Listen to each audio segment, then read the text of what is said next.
Interest rates smashing the economy, the Reserve Bank hammering mums and dads. There's plenty of argument over who and what's to blame for the pain households are feeling.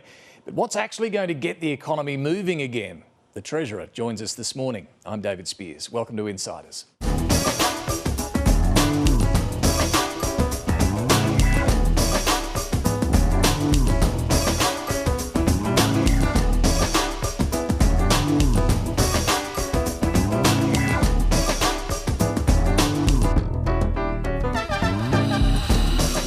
There was no great surprise when the latest GDP figures dropped on Wednesday. They confirmed what we all know. The economy is barely moving. In per capita terms, growth is going backwards. What really jumped out during the week was the willingness of Labor to blame interest rates and the Reserve Bank for these woes. Treasurer Jim Chalmers said rates are smashing the economy. ALP President and former Treasurer Wayne Swan went much further, directly going after the RBA. Governor Michelle Bullock defended the bank's decisions. High inflation, she says, is the real problem. Meanwhile, households are left wondering when the pressure will ease. There's confirmation today that the Australian economy is stuck in a rut. The economy grew at just 0.2% in the 3 months to June and 1% for the year. This is the inevitable consequence of global economic uncertainty, persistent but moderating inflation and higher interest rates. Over 2 years since Labor came to power, 2 years of wrong priorities, 2 years of wrong decisions, 2 years of economic mismanagement. This justifies the way that we've managed the economy responsibly. The government's economic failures are coming home to roost. Taking away the pandemic, it's the slowest rate of annual growth since the early 1990s recession. Household spending going backwards. Family savings the lowest in 17 years. Without growth in government spending, there'd be no growth in our economy at all. The government has been fuelling inflation with its significant spending. What we can see is a pattern emerging of economy bigger, people poorer, which is a matter of great concern. We're probably close to the bottom of this cycle, but things still don't look that rosy for quite a while to come. On the weekend, Treasurer Jim Chalmers said high interest rates were smashing the economy. It's actually high inflation that is really causing trouble for people, and it's causing trouble for the most vulnerable. You can't be at war with the Reserve Bank Governor because the Reserve Bank Governor can only respond to decisions of the government of the day. The opposition leader has said today that you and the Treasurer are at war. Are you?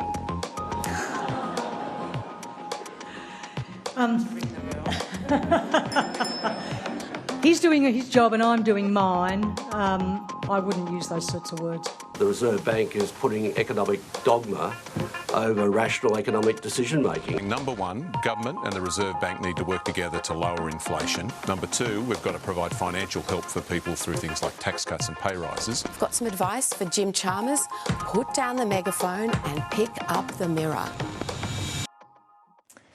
Well, my guest this morning is Treasurer Jim Chalmers. First, let's check what's making news. In Adelaide's Sunday Mail, social media companies would face fines for allowing children under 14 to create accounts, and parents could sue if their child was harmed by using a platform. That's under nation-leading laws proposed by Premier Peter Malinauskas. The proposal has been designed by former High Court Chief Justice Robert French, who was asked to come up with ways to ban kids from using social media. In the Nine newspapers, the Greens are making two key demands over the government's new environmental laws, which are due for debate in the Senate on Thursday. They want new powers to block fossil fuel projects and a crackdown on native forest logging. The government needs either the Greens or the Coalition to pass the promised laws. And also in the Nine newspapers, Rosie Batty has accused feminist Anne Summers and anti-violence advocate Jess Hill of attempting to undermine the national strategy to end violence against women. The former Australian of the Year has written to both women who took part in the rapid review of strategies for National Cabinet, saying their attacks on the agency Our Watch are damaging efforts to protect women. And one from us this morning, we can bring you exclusive details of an extensive new poll. This is what's called an MRP poll, conducted by Accent Research and Redbridge, with a sample of nearly 6,000 voters, so much bigger than regular polls. The main finding, well, it's in line with other surveys. The contest is tight, with Labor and the Coalition 50-50 after preferences. But what's interesting here is the seat-by-seat breakdown this poll is able to give, and there are a few surprises here. The Liberals are on track to win back 2 seats from Teal independents. Zoe Daniels' seat of Goldstein and Kate Chaney's seat of Curtin. The Liberals are also ahead in Labor-held seats Lingiari, Patterson, Lyons, Gilmore and Aston. The coalition, though, is at risk of losing Cowper to an independent. Then there's a long list of seats that are too close to call. The upshot, this poll suggests an election right now would produce a hung parliament, with Labor still holding more seats in the coalition and therefore likely to form a minority government. Now, of course, much can change between now and the election next year. This is just a snapshot of sentiment right now. Let's see what the panel makes of it. We're joined this week by Annabel Crabb, James Massola and Katina Curtis. Very good morning to all of you. Morning. The 50-50 polls, we've seen a few of them, but Annabel, what's interesting is that seat by seat that this poll can do, and I reckon those two Teal seats in particular are quite interesting to see where the Liberals are on track to take them back at the moment. Yep, that'll bring Tim Wilson back into Parliament in Goldstein, and would see Kate Chaney bustled out of the place in Curtin. Interesting to see the seat of Cowper going independent. Yeah. That's Pat Conahan's seat, Nationals MP. Because an independent ran pretty effectively last time. That's correct, yeah. It's the same independent that's running again. And I think this organisation's last two MRPs show Cowper going down. But the interesting stuff is the too close to call seats that are clustered all around the country. If you have a look at exactly where Labor is losing support in this survey, it is in the outer suburban areas, and that is pretty much where Peter Dutton has been tonally targeting his messages, so I guess they'd be feeling reasonably satisfied with that approach at this point. Yeah, just on Curtin, Kate Chaney's seat in the West, Katina, your paper's been picking up some movement there as well. Yeah, that's right. Tom White, the Liberal candidate, he's incredibly confident. He's a former tech executive. He's taken leave of his job. He's basically campaigning full time. He and the Liberals are saying, you know, fundraising is really picking up. It's interesting. Curtin would traditionally, Julie Bishop might have spent about $70,000 in the seat. That was a multi-million-dollar spend last time, thanks to Kate Chaney and Climate 200. It's on track to be that again this time. So they had a huge, the Liberals are saying donors are coming back to them who donated to the independent movement last time. And they reckon they had a huge wave of donation. They're now sort of in a more spending, campaigning phase, but that'll ramp up again. A small fundraiser for Curtin is about $200 a head. So interesting. Yeah. And James, just on the big picture of this poll, I'm told the Liberals say it mirrors what they're seeing. They're in fact a little more confident in Solomon in the Northern Territory as well. But Labor think this is actually pessimistic compared to what they're seeing in their research. Yeah, look, that's right, David. Talking to Labor people over the last couple of days, they believe, they claim their internal numbers, now you might very well say that they would claim this, but that their internal numbers show they're slightly ahead of the coalition on the two-party preferred vote, that there's a realistic chance of them returning to majority government. Now, if you talk to government MPs, they don't necessarily evince that same level of confidence. But the people who've seen the numbers reckon they're on track for a majority still. Yeah, correct. And picking up a couple of the seats in there, I'm surprised to see Hughes there, Jenny Ware's seat, she's a first-termer. I'm surprised to not see Bradfield on the list. Paul Fletcher faced a strong challenge last time. But Wannon, people will be surprised by that. Dan Tehan's seat in Victoria, once held by Malcolm Fraser when he was PM. I'm told by Labor people that very much is in play, and not necessarily for them, but for an independent, much the same as Cowper.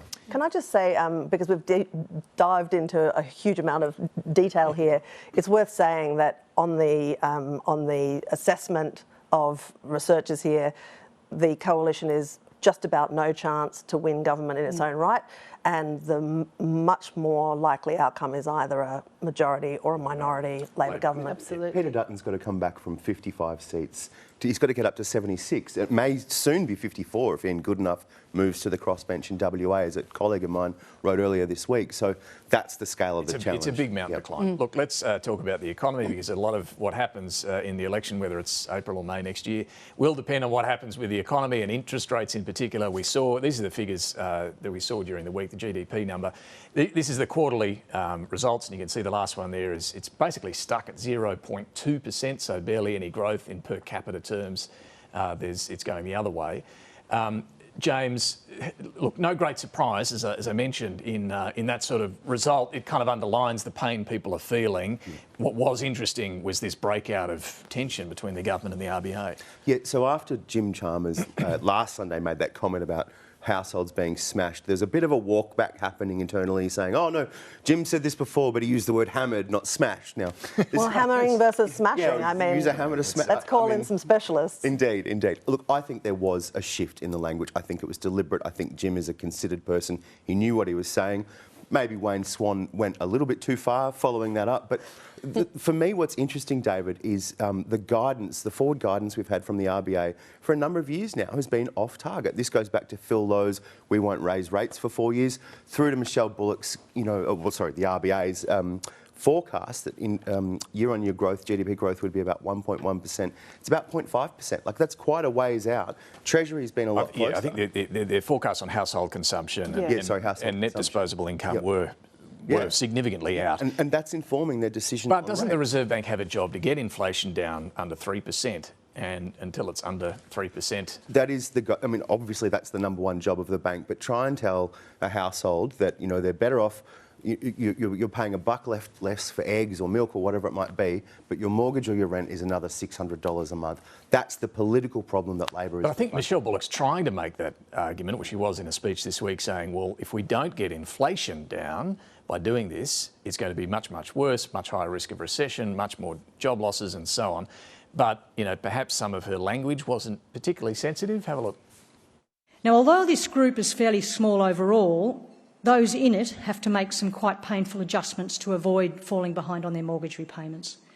This includes things like cutting back on their spending to the more essential items, trading down to lower quality goods and services, dipping into their savings or working extra hours. And some may ultimately have to make the very difficult choice to sell their home. Yeah, no treasurer is going to say that. Right. So, we return here to the well-travelled ground of fiscal versus monetary policy, right? Like, the government is sort of helping people through this time by, pouring money into, reducing fuel bills, power bills and so on, and all of that. And Jim Chalmers says, look, hey, it's this government spending that's keeping the economy actually with its nose above water, but it doesn't really square with the RBA governor's job. And when she says things like, well, people might have to sell their houses, I think there's a tendency for the Treasurer or the government to respond with stronger language to say, we can actually understand that that is a painful thing to hear. Because they're politicians and Michelle Bullock isn't, I think that explains a lot of the, conflict this week. There's been a lot of people with their undies in a bunch about the government declaring war on the RBA, but the RBA is independent. The government's allowed to kind of... Sure, but the bottom line is, Katina, is the government and the RBA working in the same direction, or are they working at odds with each? That's where you've got a real problem, if they are working at odds. Now, are they, or are they both... They always are. They are a little bit, and they have different imperatives. I mean, as James was saying, the RBA's job, their number one job, is to get inflation into that band. The government has a kind of much more complicated range of jobs, not least of which is getting re-elected. That's obviously a factor. Yeah. And there's definitely some within the government who are not unhappy at sparking a war or hitting out. So we have a little bit of one foot on the brake, one foot on the accelerator. Yeah, I think that's fair. I mean, I think Michelle Bullock, all she needed when she made that comment was a Joe Hockey-sized cigar and it was about it was about as sensitive as the poor people don't drive cars comment. And that's not her job to be politically sensitive, but it was like, oh. So then Jim Chalmers has sort of jumped in and upgraded his language from hammered to smashed. Not without significance. And then Wayne Swan's gone in there with the full kind of AK-47, basically. And because Jim Chalmers, started out life as Wayne Swan's chief of staff or advisor, there's a bit of a Wayne stain that I think kind of permeates into the commentary atmosphere. Is that too much to say? Yeah. Well, you're welcome. Happy birthday, son. Thank you. All right, well, that's a perfect segue to go to Treasurer Jim Chalmers. And while he suggested that interest rates are smashing the economy, as Annabel says, some others did go much harder on the Reserve Bank, including the ALP's current president and the former treasurer, Wayne Swan. He didn't hold back, accusing the Reserve Bank of putting economic dogma over rational decision-making. I'm very, very disappointed in what the Reserve Bank is doing at the moment. The drivers of inflation in this country are not going to be affected and not going to come down by hammering mums and dads with higher rates. Jim Chalmers, welcome to the program. Yeah.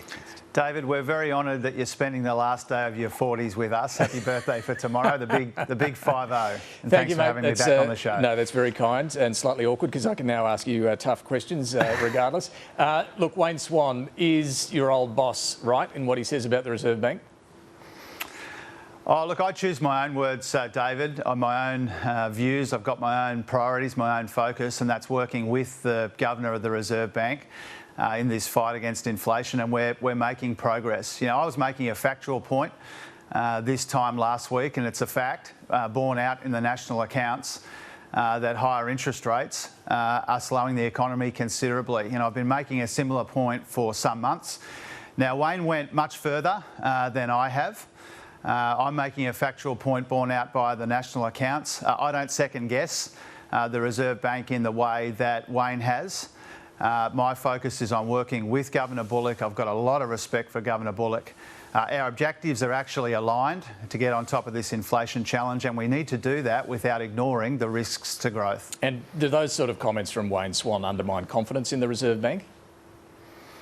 Well, first of all, I think it'd be unusual if only former Liberal Treasurers are allowed to engage in commentary about interest rates and the economy. You know, we had former Treasurers Howard, Costello and Frydenberg all out in the last few days, and so I think Wayne's entitled to express a view as well as a former Treasurer. Weren't they largely defending the independence and integrity of the Reserve Bank, though? I'm always defending the integrity of and the independence of the Reserve Bank. In fact, with my RBA reforms, I'm trying to advance the independence of the Reserve Bank. I've made it really clear, as has Governor Bullock, that we work closely together, we work well together, our interests are aligned here. We've got the same objectives, we've got slightly different responsibilities, which I think is what Katina was getting to on the couch a moment ago. But we're making good progress together. When I came to office, inflation had a 6 in front of it under the Liberals.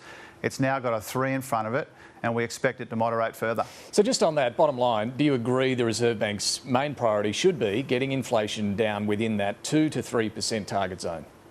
Well, they've got a dual mandate. That's an important part of the mandate. They also need to be cognisant of conditions in the labour market. We want to see get as close as we can to full employment, for example, in the labour market, and they weigh all of those things up. We make that clear in the agreement that we have with the independent Reserve Bank, and I cherish that independence. As I said a moment ago, I'm trying to strengthen that independence.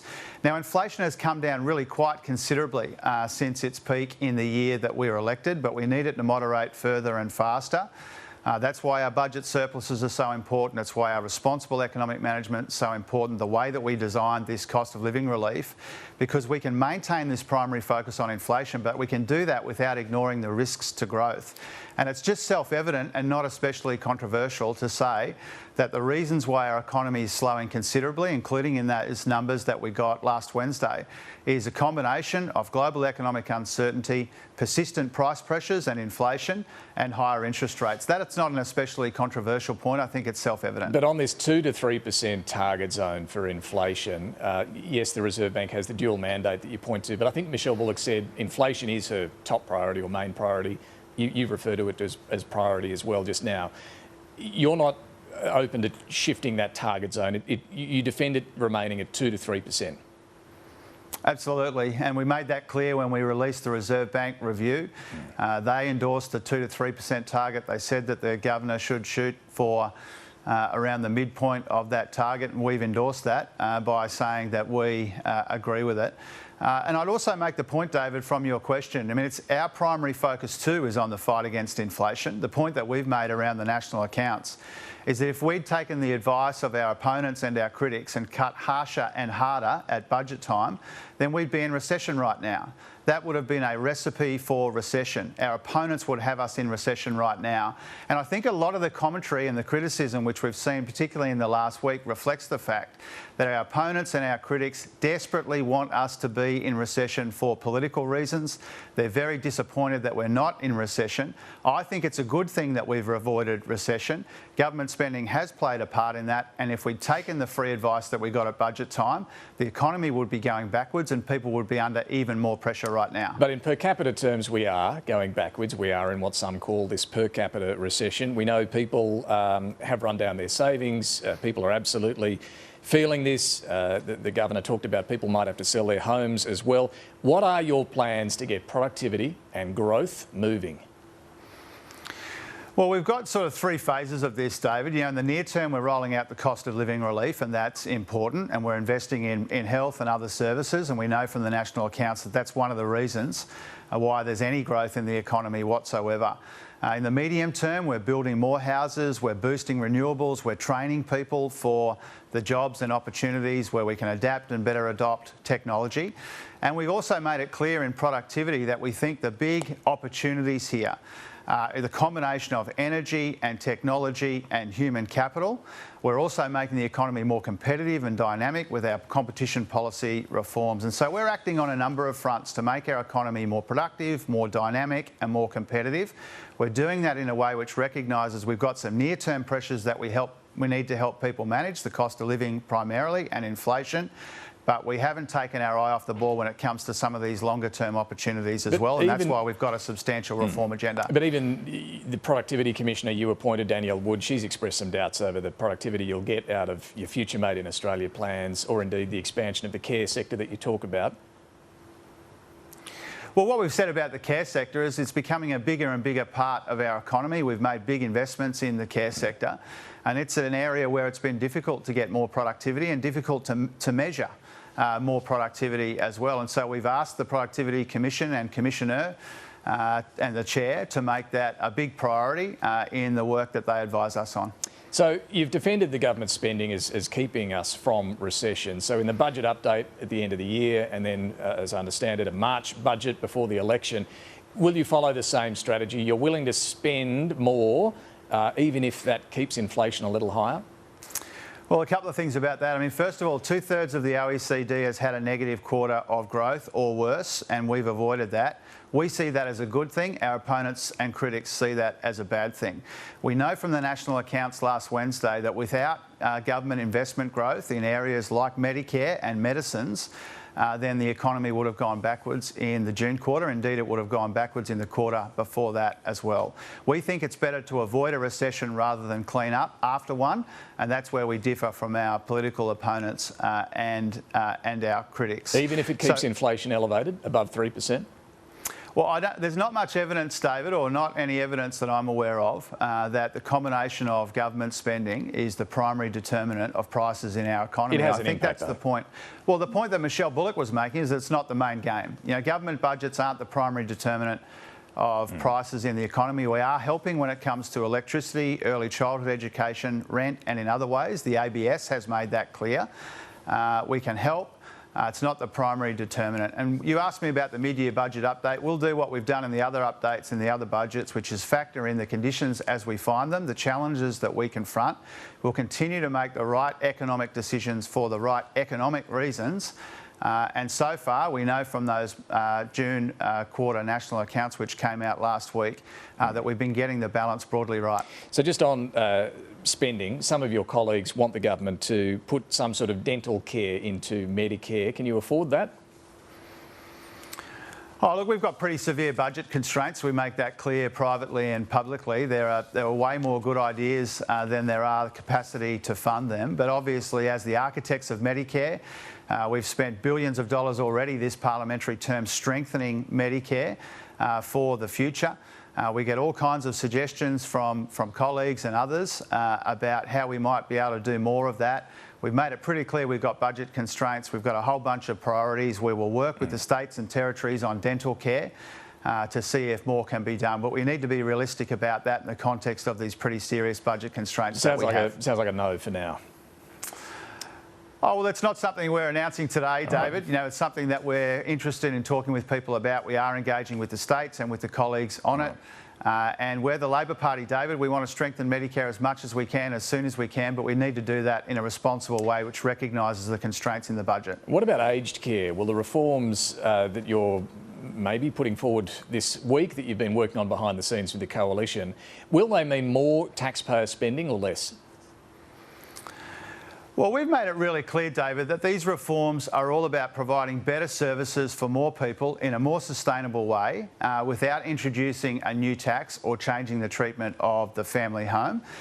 So what we are proposing, coming out of the great work of the task force and Minister Annika Wells working closely with Mark Butler, is we're looking at those task force recommendations. We need to change the way that aged care is funded because it's a huge medium-term and long-term pressure on the budget. We've said we'd like to do that in a bipartisan way, given the long timeframes that we're talking about here. There will be some elements of that which requires more government investment. There are some areas where it requires a bigger contribution from people who can afford to do that. But we're genuine when we say we want to get a bipartisan outcome. Annika Wells has been working on this for years. Her and Mark Butler have been engaged with the opposition for months. We've given them a lot of detail a long time ago so that they may consider it in good faith. And ideally, we'd have more to say about this quite soon. Well, yeah, they can test whether they've got enough detail. Can you tell us, you talk about a bigger contribution from users, how much will people pay? I think people know from the task force and in other public commentary that we've made that when you see the way that growth in aged care spending is such a bigger and bigger part of the budget going forward in the coming decades, that business as usual is not going to fund in a sustainable way the aged care services that more Australians need and deserve. You know, it's great that people are living longer and healthier lives. That's a wonderful thing, a terrific thing, and we've got to make sure that it's sustainable. But why can't you tell us, Treasurer, people want to know what you're talking about here. I don't know why there's no transparency around this. How much are people going to pay? Well, partly because it's subject to trying to land an agreement with the opposition. You know, we're genuine when we say we want to get to a bipartisan outcome. We haven't been engaged in that negotiation or that discussion publicly. We've been trying to land it in an appropriate and a respectful way, which recognises that the opposition has their own decision-making system that they have to work through. But ideally, David, hopefully we'll be able to say more about this relatively soon. We want to land an agreement, and we want to do that because we want to provide better services for more people in a more sustainable way. That's government spending. I want to ask you about revenue that you're getting in the door as well. I know a few weeks ago you warned of a, what was it, $3 billion hit to revenues because of the iron ore price coming off. It's come off more since then. Is there any update on that figure? Well, first of all, I mean, commodity prices are an important contribution to the budget, but not the only reason why we've been able to deliver those two surpluses in our first 2 years. The strength of the labour market's been a big part of it as well. But what we've seen in iron ore and actually also in met coal is prices have come off, I think, around 40% since the start of the year. Really quite a substantial drop in prices for those two key commodities. So one of the scenarios that Treasury has provided us as if we continue to see that kind of drop in some of our key commodities, it could cost the budget something like $4.5 billion. So that's one scenario that we're looking at. But more broadly, David, what we're seeing in the commodity markets, whether it's iron ore, met coal, but also the oil price, which has been really quite incredibly volatile as well, is this is a real sign of weakness in the global economy, uncertainty and volatility and risk in the global economy, and we're not immune from it. Our economy's not immune from it, nor is our budget. Speaking of the global economy, there's been some talk about you may be going to China soon. You'd be the first Treasurer in 7 years to do so. Can you confirm whether that trip's happening? Oh, I can, David. You know, we've agreed to a strategic economic dialogue with my Chinese counterparts, and I'm looking forward to joining them in the last week of September. Most likely on or around the 27th of September, I'll be going to Beijing. You're quite right that that would be the first visit by a Treasurer in 7 years. It will be the first ministerial visit this year. This is all about recognising that there's a lot at stake and a lot to gain from a relationship which is more stable and stronger and more prosperous. We want to make sure that we are maximising this really important economic relationship with our key trading partner. It's a relationship which is full of complexity but also full of opportunity, and I want to help the government maximise that opportunity for the Australian people, workers, businesses, employers, investors. It does have its complexities. No doubt you'll raise the remaining trade restrictions on Australian lobster, and no doubt they will raise Australia's foreign investment rules. Can I just ask you, do you want China's investment in critical minerals processing in Australia or not? Well, we want to make sure that our foreign investment regime is non-discriminatory. It's not about one country or another. You know, part of the reason I'm reforming the foreign investment regime is because I want to strengthen it in areas like critical minerals, critical infrastructure, critical data, and I want to streamline it for areas where there are fewer concerns. That's not about one country or another. I'm looking forward to speaking about that with my Chinese counterparts later this month. And the strategic economic dialogue does give us the opportunity to work through issues like that, work through issues around the trade restrictions, to compare notes on how we're seeing the global economy. It's a really important opportunity, I think, to maximise and further stabilise that really important relationship and to work through any issues that either side might want to raise. Our final one, Treasurer, on the census. You are the Minister ultimately responsible for the census. Can you clear up, will there be in the next census questions on both sexual preference and gender identity? There will, David. You know, we'll be adding a new topic which covers both sexual orientation and gender. That'll be the first time in the 2026 census.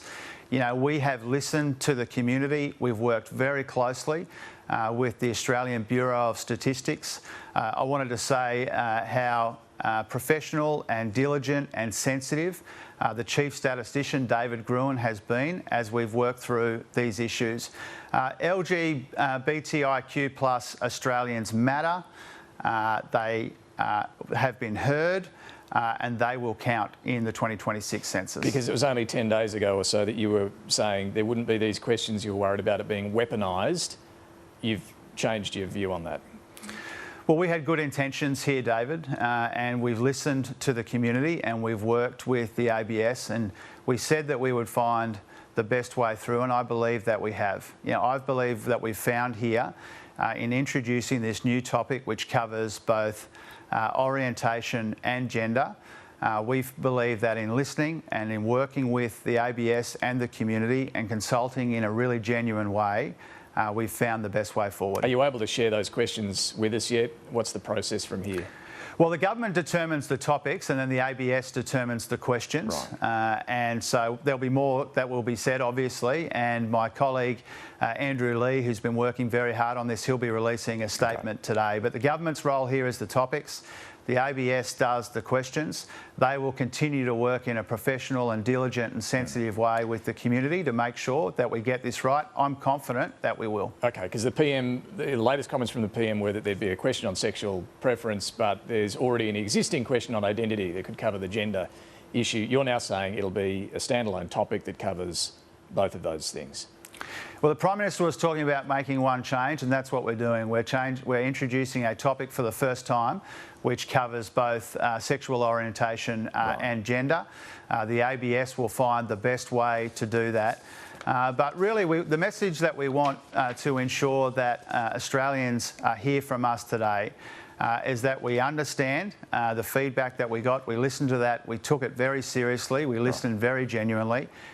We said that we would find the best way to do this, and I believe that we have and we will, and the ABS will continue to refine the actual wording of the questions now that this additional topic has been added. All right, Treasurer Jim Chalmers, thanks very much for joining us this morning. Thanks, David. All right, a bit of news there to unpack. Let's get back to the panel. We're joined once again by Annabel Crabb, James Massola and Katina Curtis. A few things there.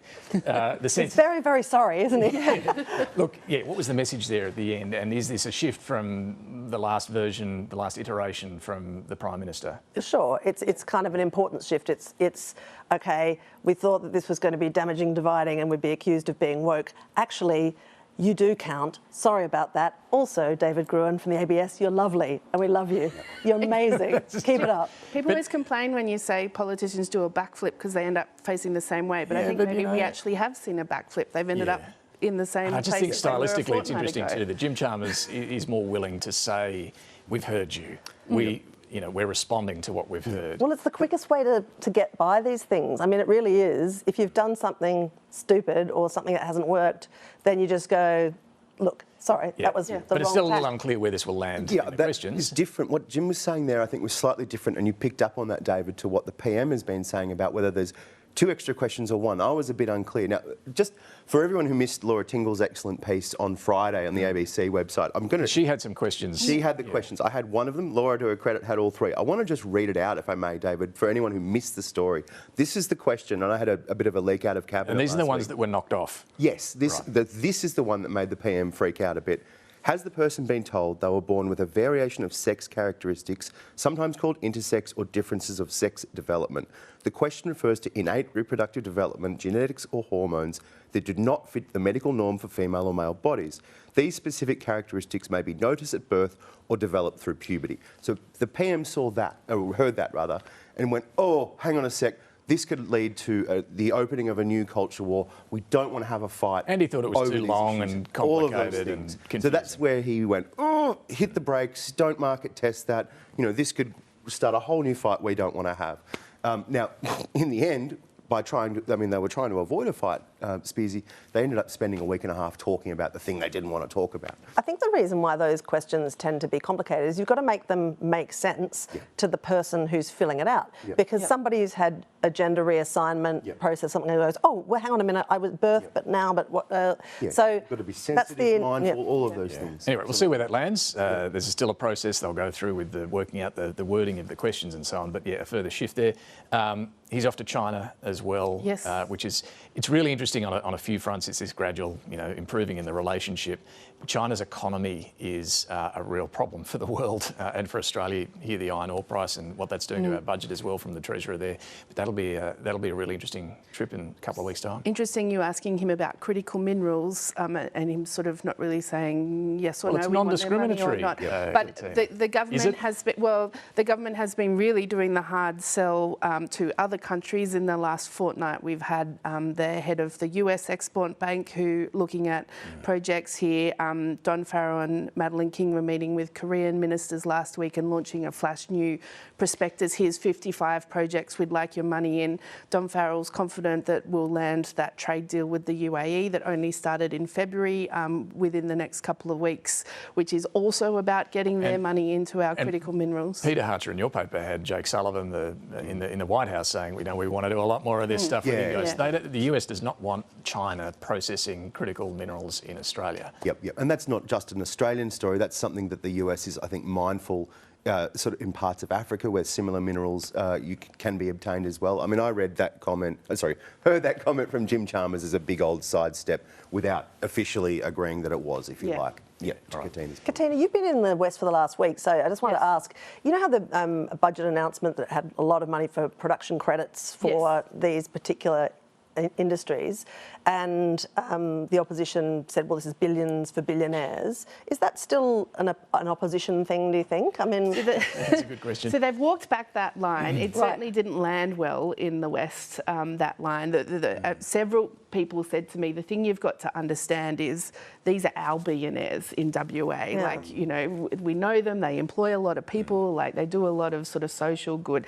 So you haven't heard the billions for billionaires lines trotted out. They're still going to vote against it, They're still saying they oppose it. We haven't actually got the legislation for production tax credits. That's a little while off.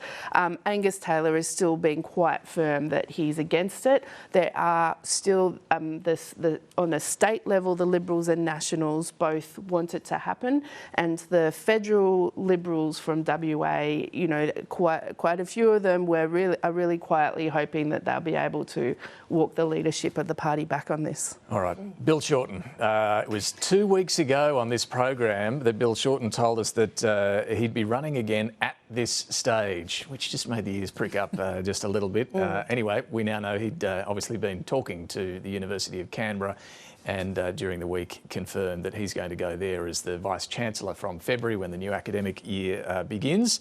It ends... well, quite a ride. 17 years in politics in which Annabel, he packed in a lot more than most. Yeah, and he ended this week as Saint Bill of the unexpected canonisation. And the praise. May all line up to kiss his relic or whatever. Look, Yeah, I feel old because I remember when he entered Parliament in 2007 and he was the next big thing and, you know, this very successful Fresh out of AW leader, Beaconsfield. very close to business, you know, unusual sort of Labor figure. Borrowed Dick Pratt's helicopter to fly to plane to fly What was to that Malcolm Turnbull Beaconsfield. line about him tucking his knees under the tables of Yeah, that's right. Blowing hard and sucking hard. Very upsetting imagery. But like, after that election, when he arrived in Canberra, Kevin Rudd gave him a job as Parliamentary Secretary for Disability. That job assignment was not intended as a compliment. It was putting him in his place a little bit. And I think if you look at all of the scope of his parliamentary career, one of the most interesting stories is the way that he didn't sulk at that job assignment. He took that job and he, I think, built it into quite a significant job. And he did that, I think, using the negotiation and team building skills that he has acquired at the AWU to kind of bring all of these disparate groups into a tent, and with the expert guidance of Jenny Macklin, built what became the National Disability Insurance And he Scheme. caught the attention of the disability sector really early on. I remember at that time, not as a political reporter, but working for a local paper, interviewing someone who was working with children with disability, and they sort of said to me, it was like as I was walking out the door, they said, you know, the next big thing, like, watch out, it's coming, this disability insurance scheme. You know, Bill Shorten, he's pushing it through. And that was probably 3 or 4 years before it actually got up. On his way out, he is copping flack from some in the sector for the changes that he's making. And you can see that's really hurting him, because this is his legacy, his baby, and he would argue that he's making it sustainable so that it can last. Yeah, I mean, the goal is, I think, what's it, an 8% cap on growth per year? That's still fairly healthy growth. I think frankly, I think the sector, you wouldn't want anyone else but Bill Shorten trying to solve this problem, because it is it's one of the 5 big imposts on the budget. To Katina's point, I wanted to touch on too. My first interview as a journalist with a minister was Bill Shorten back in 2008. And again, it was about the NDIS. He was championing it in a way that no one did in that early Rudd government, where everyone was robot-like in their discipline. And he was out there floating ideas and pushing it. Look, I've got to say, he always showed up for interviews, even on days when Labor wasn't having a great time. I had a couple of memorable interviews with Bill, but I give him credit for always fronting up and being willing to talk. And I think in the last couple of years in particular, post-leadership, he's had this sort of, how would you describe it, Annabel, this willingness to, be a bit more free-range, a bit more open, a bit more honest. Well, let's be frank, he's been pre-brutalised. Like, he's quite a relaxed interviewee now, because he's lost 2 elections. He's kind of, he's on the outer factionally and individually with this government, right? I mean, that's fair to say. He's still got a job because he's good at it. He's a good communicator. He's got nothing to lose. So you ask him a question, he'll say what he thinks. So, I mean, I think he's a big loss to the government in the sense that he's having been stripped of all of the insecurity that normally cloaks people who want to get back into power or whatever. Like, he's just I think that's really well said. Here I am. And look, his time as leader in modern politics is a very long time. He had 2 elections, he had 6 years, and that gave us a lot of wonderful moments, which we might play a little later on in the program. But he did want to say this on his way out. Regrets, I've had a few, but then again, too few to mention. I did what I had to do, but much more than this, I did it my way. He did mention a couple of those regrets with Patricia Carvelis the next morning. Oh, I've made many gaffes. Never eat a sausage sandwich at a election barbecue polling booth from the middle. Never dance in Polynesia with the wife of the president, and you've just got to have moves, and I don't have moves. Yes, so many fun memories. My favourite bit, actually, Bill, of Bill, I must say, Spearsy, I was thinking about this morning. It's actually not a zinger moment. It's 2019 campaign, and it goes to Annabel's points about all the blows that have been rained down upon him. A Sydney tabloid had published a story questioning his mum's legal career. So his mum was this woman who wasn't able to go to uni, became a teacher, then did a PhD. Then she was 50 and did a law degree, topped the dean's list at whatever At it was. the same uni that Bill was at, which is the boys, her twin boys, Bill and Robert, were in the school with her. How embarrassing. So she was a superstar, right? A real powerhouse mum. They'd questioned her record. He gave her presses maybe the second last week of the campaign. Down in Gilmore. Yeah. And it was an extraordinary performance, and it went right to the heart of what this guy's about. Maybe he had advisors saying, "Don't give it oxygen," but he took it on. And it was his finest moment in politics. That 2019 election, though, it'll go down in the history books. Big, bold, too many big, bold ideas all at once on negative gearing and franking credits, and then you name it. He acknowledges this now, but has that been a lesson for Labor, that they have been a lot more modest since then? Being in government is better than trying everything. Look, I think there's a lot of explanations for why they failed in 2019. One of them is sort of fighting the last election again, which has tripped Labor up a few times over the years. But I just think, looking back over the last 20 years, if you'd told me 20 years ago that Bill Shorten would be taking that policy platform of sort of a leftist adventure to the people, and Anthony Albanese would be kind of putting the brakes on and bringing it closer back to business, I mean, I would have thought you were smoking something. I think they've learned the lesson too well, David. They're two guns right now. I'm not convinced negative gearing and capital gains cost them the election in 16.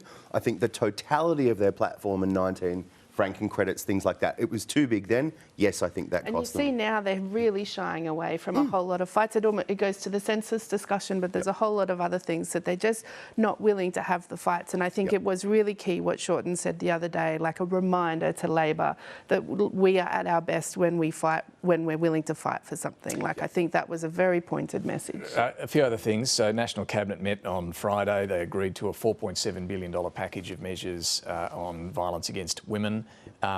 James, just quickly to you first on the money here. It's basically another 5-year agreement. I think there's an extra $700 million tipped in separately. It's a little confusing, but is it much more money than what has been previously spent? No, not hugely. Talking to an advocacy group, Fair Agenda, yesterday about this, they reckon it's about $800 million in new money, if you want to call it that. $500 million of that is for women's legal services, community services, domestic violence services, Indigenous legal services over 5 years. So not quite as much as it maybe sounds, and it doesn't but kick not in unwelcome, and it doesn't kick in until July of next year, this new agreement. Look, the rapid review they had done recommended all sorts of things, from banning gambling ads to really cracking down on the... Oh, banning gambling ads. Yeah, banning gambling ads. That's an idea. Also cracking down on alcohol, access to alcohol. This is one of the factors at play, it pointed out. The premiers were asked about alcohol, opening hours for bottle shops, the home delivery, the easy home delivery access people have to alcohol. They have said they'll look into this. Alcohol's an example of that. And we are all looking at how we can identify those inputs that cause the harm. We've all agreed, as per this communique, to review our alcohol laws and come back to the National Cabinet, but everybody's at different stages. What do you make of that? Is that it feels something that's going to happen? Or? It feels more joined up than the conversation has been so far, and I think that's a good thing. I think there's been a recognition that just pouring money in and obliging the states to kind of, hire more frontline people ignores the fact that they can't fill these positions because they're so poorly paid. You can't just sort of... Yeah, sorry, I was going to say another factor that more than one of the premiers also were making the point that the way that money for the Commonwealth workers has been kind of tied up in particular demographics. You must have these people in regional, these people from multicultural backgrounds, these people from LGBTIQ backgrounds, sort of thing. They basically are saying if you were more flexible and lifted all that red tape, we probably would actually be able to hire more of these people. But yes, it is a fair point. Plus, I think there's a new focus on looking after and paying attention to children who are seeing violence, who are experiencing violence in their homes, because this is sort of kind of where this cycle begins. Yeah. Parliament's back from tomorrow. Now, we heard from the Treasurer, aged care, they're really hoping to land this. Now, I just want to explore what's going on here, because in the opposition, there's a view that they haven't got the detail they need to tick this off. The government's view is they've got everything. They've seen the legislation. They've told us that they're okay with it. What's going on here? What's the hold up? It's talking to the minister's office over the last couple of days. To your point, they say no, look, all the details there. The coalition should welcome us doing this because, if anything, requiring co-contributions to enter aged care, that probably disproportionately hurts the coalition's base. So in a way, it's kind of helpful for the opposition, for Labor to do this. At the moment, we spend about 1% of GDP on aged care. It's going to hit 2.5% of GDP by 2040. So, and that's regardless of whether we get the co-contributions or up or not. Sorry, I should say that's if we get the co-contributions up. It's a huge whack of money. So I don't quite understand what the hold-up is. I'm hopeful that we'll see a deal. Well, it'd be nice to see, I said it to the Treasurer there, but I don't quite understand why this all has to be done so secretively between the two major parties. Well, it's the new way of doing things, is kind of consulting in secret and asking people to sign NDAs and so on. Listen, this discussion's been going back and forth between the government and the coalition with some high-level people involvement from the PM, opposition leader through major office bearers down for probably 6 months now. The coalition got the legislation, as I understand it, last week. It's 550 plus pages long, but they're worried, as I understand it, by the lack of precise detail about essentially, what Mrs. Kafoops in Bowral is going to be paying for that headline food number of, here's what you're going to cop. There's an agreement, and this works for both sides here, on a greater contribution from people who can afford it. The coalition is sort of nervous because they want more detail about exactly what this is going to mean. They're close though by the sounds of it, and this would, Katina, represent actual significant reform in a sector if they can land that this week. Absolutely. I mean, and both sides are saying they hope that they'll be able to see it this week, which suggests that they think that they're close enough. And yes, it would be a really big, significant change, and one that needs to happen for the budget, but also for Australia and our ageing population. It seems like there's a bit of a game of chicken going on where the government's like, well, look, you've agreed, they've made concessions, they've dropped the criminal ramifications, which is a bit of a kind of... They've also said there's the grandparenting, so people currently in aged care largely won't change. Right, so a lot of, reasonably sized concessions have been made, and now they're just like, well, we want your assurance that you'll back this legislation or the core bit about the co-contributions in, and the opposition's like, well, why don't you just introduce it, and then you'll find out. And they're like, well, we want to... So, see what happens. Yeah. All right, our panel, Katina, Curtis, James Massola and Annabel Crabb, will be back very shortly with some final observations. Time now for Mike Bowers and Talking Pictures.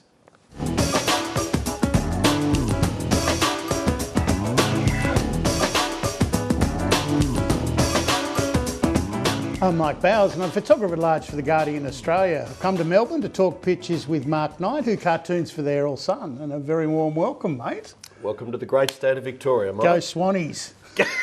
Don't say that here. They say that economics is the dismal science, and the figures were certainly dismal this week. Oh, the economy's getting buffeted by high interest rates. And inflation at the same time. You have drawn us the fiscal comparison we had to have with Keating in the window dressing. Well, the thing that came out of the national accounts was it was the weakest economic growth since 1991. Yeah. I had a mortgage in 1991. I was a young man, and it was terrifying. And I just thought it reflected on that period to what's happening now. I did love the comparison. Of course, I think Jim actually likes being compared to Paul Keating. Yeah. Lovely David Rowe cartoon. He's got the multi-headed Hydra here, whenever you're ready. This is a great cartoon by David. The inflation dragon has morphed into the seven-headed Hydra. Yeah. We've got Paul Keating. Yep, Peter Dutton. Peter Dutton's in there. John Howard is in there. Yeah. Which head do you cut off first? I wouldn't know where to start. Lovely Matt Golding, more blunt economic instruments, and he's got to the whole nub of the matter here. It's their fault, and if I look at this cartoon and I take my pen and I just draw you and me, we are the meat in the sandwich. Meat in the blame sandwich. Mark, when it comes to popularity, it seems the government and opposition aren't really poles apart anymore. They've all raced to the bottom. Brett Letherbridge, where am I? You're on my house now, which is the land of low approval. It's like outside a pub on a Friday night at closing time. Yeah. They're in the gutter. Kathy Wilcox, after striving so hard to be the smallest of targets, he could no longer remember what he was for or against. Gambling, Israel, Palestinian statehood, public education, immigration, climate action, LGBTQI+, transparency and AUKUS, the boogeymen. There is a lot going on for Albo. Yeah. And when you're trying to be a small target in this environment, that's a challenge. Well, to avoid having a culture war a couple of times this year, they've had a culture war.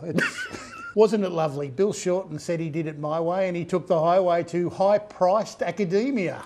Lovely David Rowe. It's got Bill Shorten my way and regrets I've had a few, but then again, too few to mention. Well, I think you'd kind of regret losing the unlosable election, wouldn't you? Yes. That'd be a regret. That's a big one in the scrapbook. And also, I think we're just waiting on farewell tributes from Kevin and from Julia for Bill. They'll be good. I did love John Cadelka's take on this. I've got nothing. Bill realises it's time to go. I think as they were walking out, his wife, Chloe, said, that's enough now. Yeah, enough. No more singers, Bill. No more singers, Bill. Johannes Leek has drawn a bill leaving the not only sinking but burning NDIS. Yes. It's with a heavy heart that he's sailing off in the University of Canberra speedboat. Yes. And I'm sure Bill will love this cartoon. And it's a beautiful sunset that Johannes has drawn. He seems to have a rat tail, I think. I did love Matt Golding's take on this.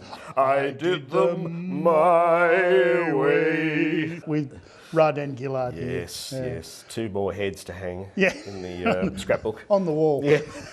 Your take on it has got the big Sackett portrait here in the bin. Well, look, it seems the most powerful job in this country is running the CFMEU in Victoria. You basically run the country. Yeah. And the position is free now, and Bill's looking for something to do. Yeah. So I thought, he should just step back into his old stamping ground of the unions. It's tempting, but no. Yes. It's a lovely take, mate. Thanks, mate. It's been a great pleasure unpicking events this week. I'll leave you with the final zinger.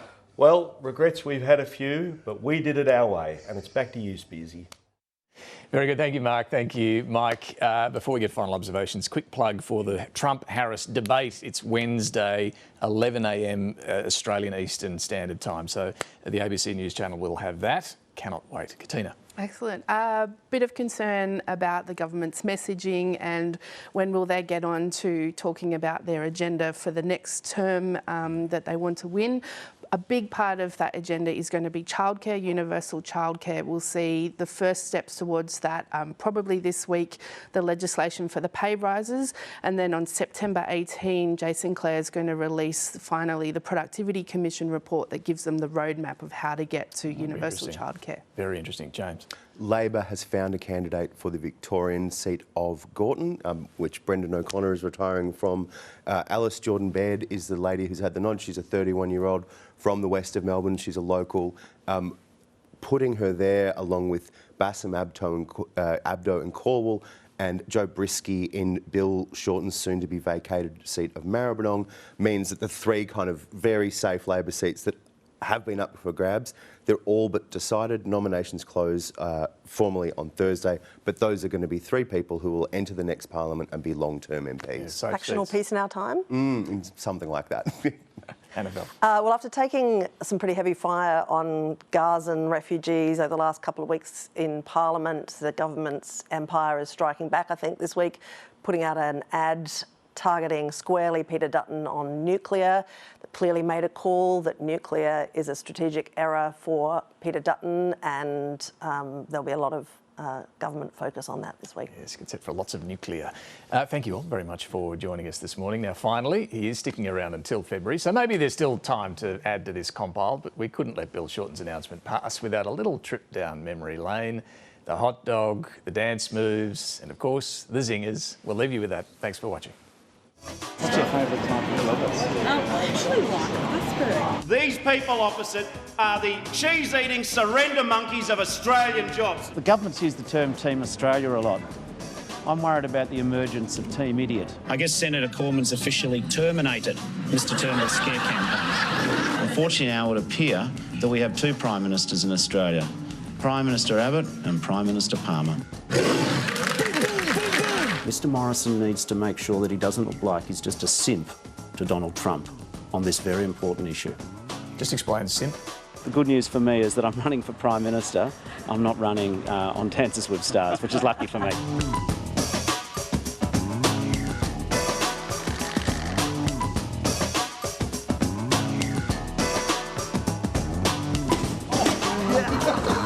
You're making us all feel very excited about being here.